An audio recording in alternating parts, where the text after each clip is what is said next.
New Zealand میں مساجد پر حملہ، دہشت گرد کی بندوق پر کیا درج تھا؟ نیوزی لینڈ کے شہر کرائسٹ چرچ میں جمعے کے روز مساجد پر حملے میں 49 افراد جاں بحق اور کئی زخمی ہوئے ہیں۔ اس واقعے کی پاکستان سمیت دنیا بھر سے شدید مذمت کی گئی ہے، جبکہ نیوزی لینڈ کے وزیر اعظم نے حملے کو دہشت گرد قرار دیا ہے۔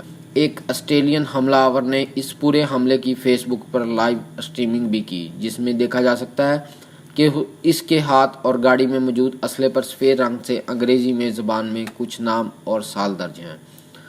ترک T V channel TRT world نے اس اسلحے کے حوالے سے بتایا ہے کہ اس پہ درج عبارت کی تشریح کچھ اس طرح سے ہے: اینٹن لنڈن پیٹرسن، یہ اس طالب علم کا نام ہے جس نے سویڈن میں مہاجرین کے 2 بچوں کو قتل کیا تھا۔ الیگزینڈر بیسونیٹ نے 2017 میں کینیڈا میں ایک مسجد پر حملہ کر کے 6 لوگوں کو قتل کیا تھا۔ سکندر برگ البانیہ کے اس رہنما کا نام ہے جس نے خلافت عثمانیہ کے خلاف بغاوت شروع کی تھی۔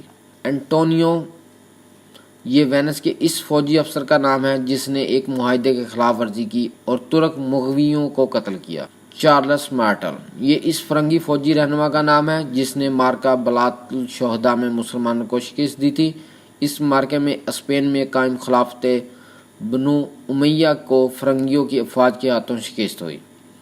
ویانا 1683 میں خلافت عثمانیہ نے دوسری مرتبہ ویانا کا محاصرہ کیا تھا۔